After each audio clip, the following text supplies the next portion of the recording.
Online class में विज्ञान वर्ग के सभी छात्र छात्राओं का मेरी तरफ से एवं विद्यालय परिवार की तरफ से स्वागत है। आज हम चैप्टर फर्स्ट पढ़ेंगे जीव जगत द लिविंग वर्ड्स। इसमें हम पढ़ेंगे कि जो जगत में कहीं झरने हैं, कहीं पहाड़ है, कहीं महासागर है, कहीं समुद्र है, कहीं घाटियां हैं, सभी में जीव का वास रहता है। तो जीव क्या है इसके बारे में हम सबसे पहले अध्ययन करेंगे। आगे बढ़ते हैं।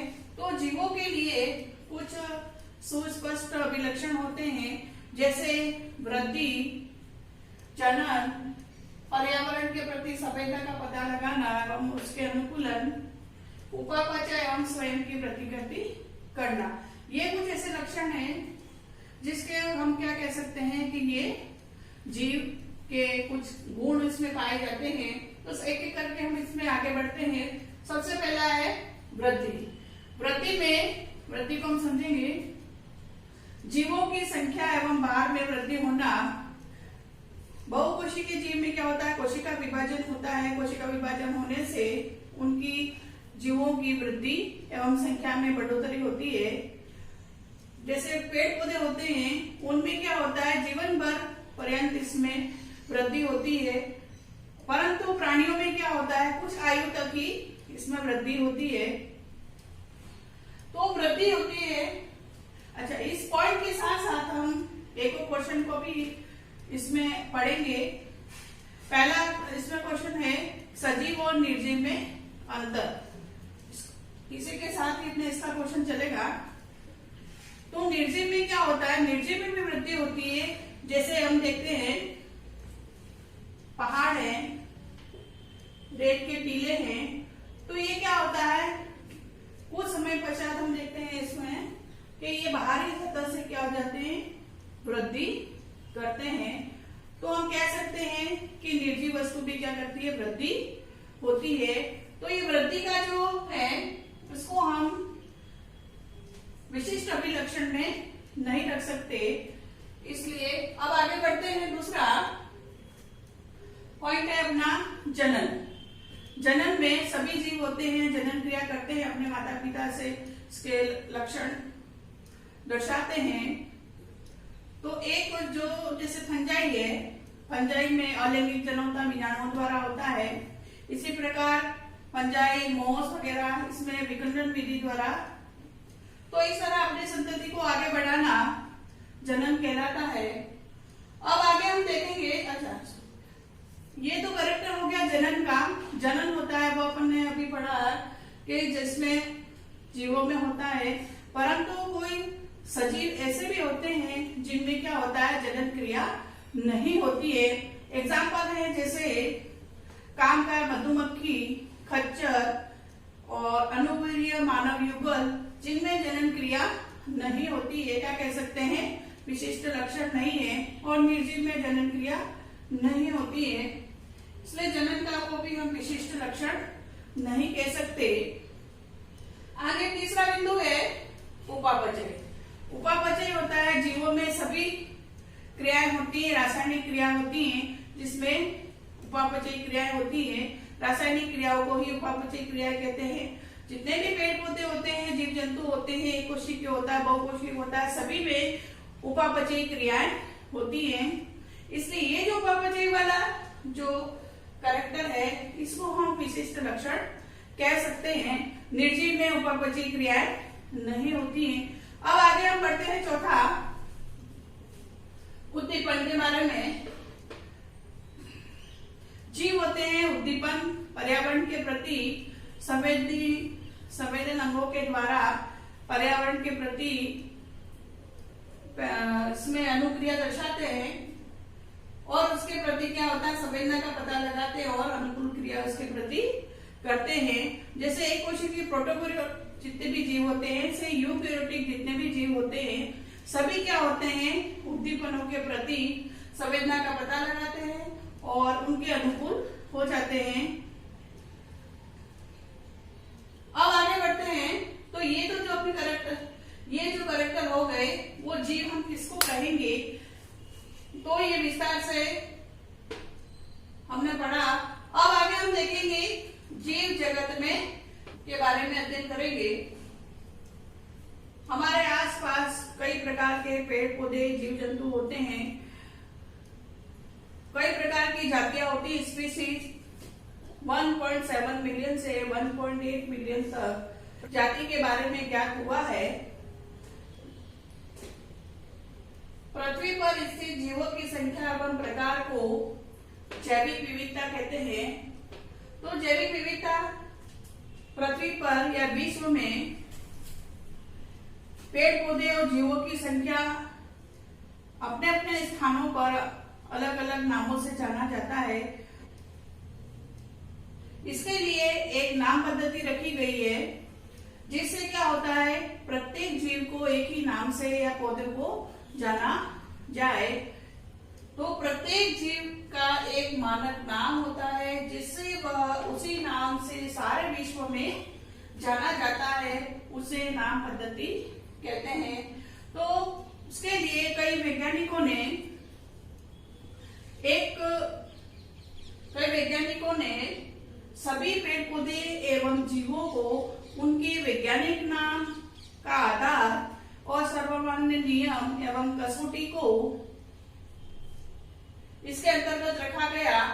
पहला है IUPN, international code of botanical nomenclature, जिसमें सभी प्रकार के पृथ्वी पर पाए जाने वाले पेड़ पौधों का वैज्ञानिक नाम इसमें विस्तार से अध्ययन किया गया है। और IUCN के अंतर्गत international code of zoological nomenclature के अंदर प्राणियों का इसमें वैज्ञानिक नाम लिखा गया है और उसके कुछ नियम और कसौटियां जो सभी वैज्ञानिकों, जीव वैज्ञानिक के अंतर्गत आने वाले जितने भी वैज्ञानिक हैं, उन्हें इन नियमों का या जीवों के वैज्ञानिक नाम का सर्वमान्य इसके अंदर जो नियम है, इनको मानते हुए आगे बढ़ना है। अब आगे हम पढ़ेंगे द्विनाम पद्धति। कैरोलस लिनियस ने द्विनाम पद्धति दी। इन्होंने किसी जीव का वैज्ञानिक नाम के दो घटक होते हैं। पहला है वंशनाम पद्धति, वंशनाम, और दूसरा है जाति संकेत पद। तो वैज्ञानिक ने कैरोलस लिनियस ने द्विनाम पद्धति के अंतर्गत कुछ सार्वजनिक नियम दिए। सबसे पहला है इसमें कौन बिंदु, जैविक नाम। जैविक नाम होता है हमेशा लैटिन भाषा में वह तिरछा लिखा जाता है। दूसरा है जो भी इसमें पहला शब्द होता है जो वंश नाम होता है, और दूसरा जो नाम होता है वो क्या होता है, जाति संकेत पद होता है। तीसरा है दोनों शब्दों को अलग अलग रेखांकित अथवा छपाई में तिरछा लिखा जाता है जब हाथ से लिखते हैं। चौथा है पहला अक्षर जो होता है वंश नाम का, जो बताता है बड़े अक्षर में होना चाहिए लिखते समय। और दूसरा होता है, हमने आगे इस बिंदु में देखा कि जाति संकेत पद को हमेशा छोटा अक्षर होना चाहिए। जैसे एग्जांपल है मेंजिफेरा इंडिका, जिसमें पहला अक्षर है, ये तो दर्शाएगा वंश नाम और ये दर्शाएगा जाति नाम। पहले वंश नाम को इसका कैपिटल अक्षर में लिखा गया है। अब ये जो भी वैज्ञानिक नाम लिखा जाता है उसके पीछे हमेशा लेखक का नाम लिखा जाता है। वर्गीकरण, सभी जीवों का अध्ययन करना लगभग असंभव है। ऐसी युक्ति बनाने की आवश्यकता है जो इसे संभव कर सके। तो वर्गीकरण वह प्रक्रिया है जिसमें को सरलता से दृश्य गुणों के आधार पर सुविधाजनक वर्ग में वर्गीकृत किया जा सके। इसको हम उदाहरण के द्वारा समझेंगे। जैसे हम हमारे आसपास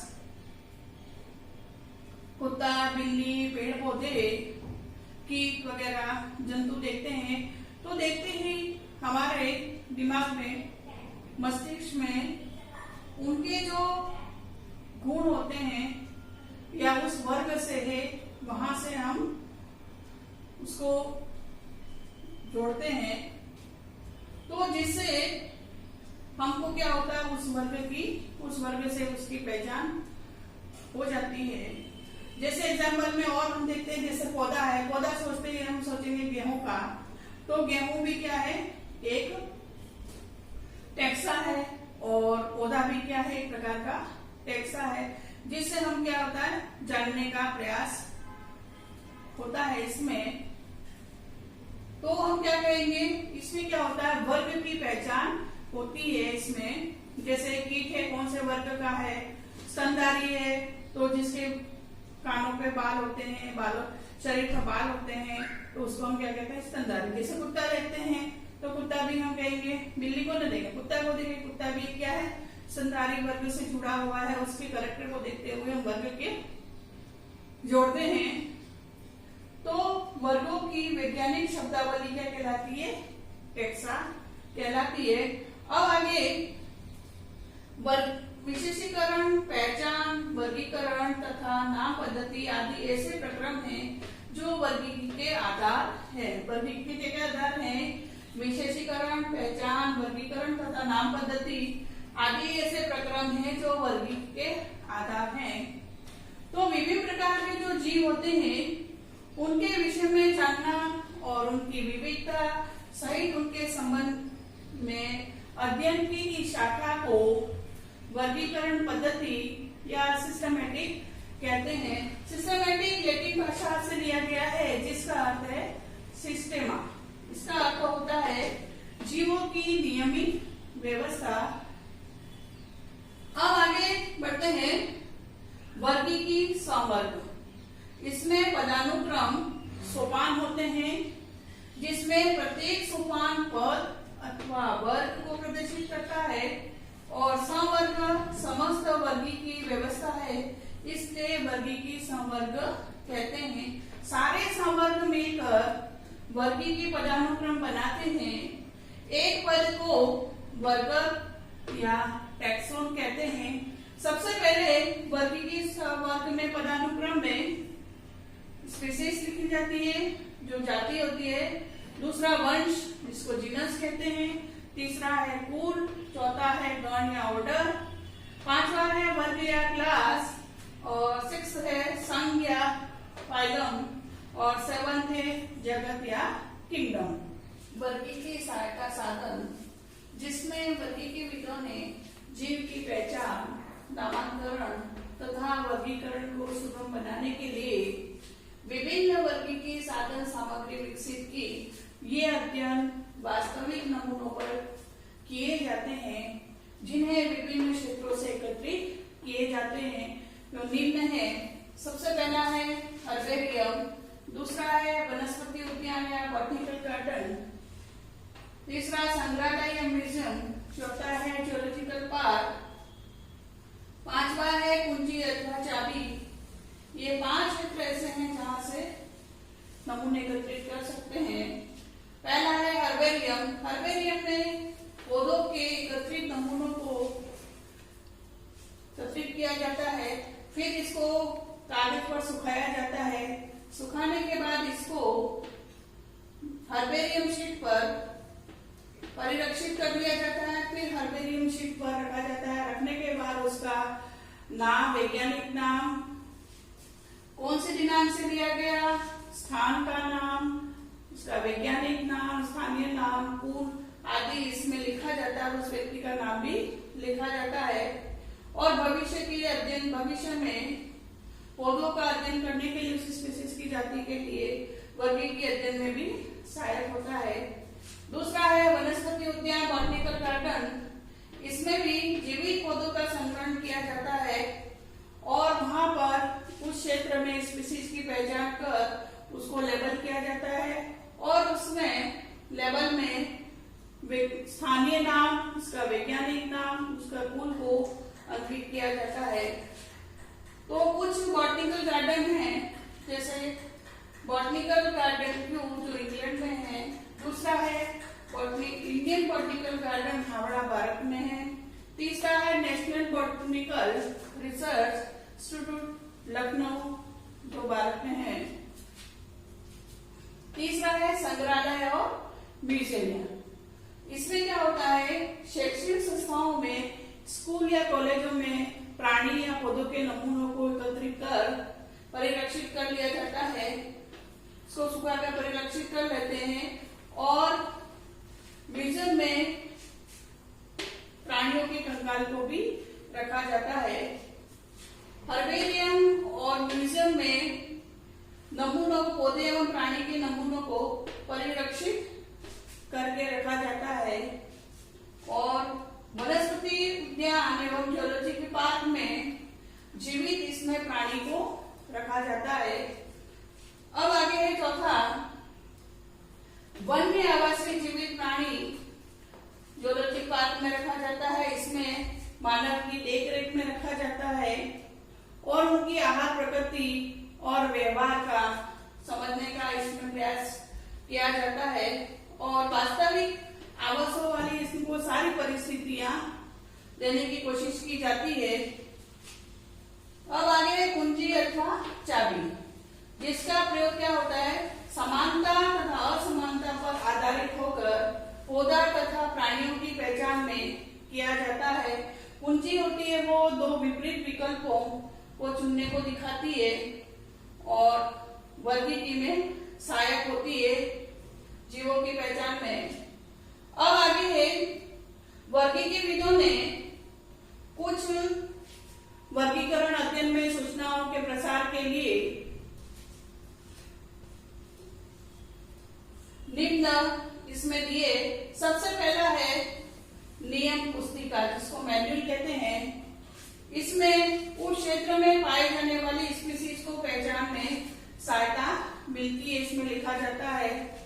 मोनोग्राम में यह एक पुस्तक है जिसमें एक विषय में विस्तृत इसमें जानकारी होती है, जैसे किसी एक टैक्सा की पूरी जानकारी होती है। तीसरा है सूची पत्र, जिसे कैटलॉग कहते हैं।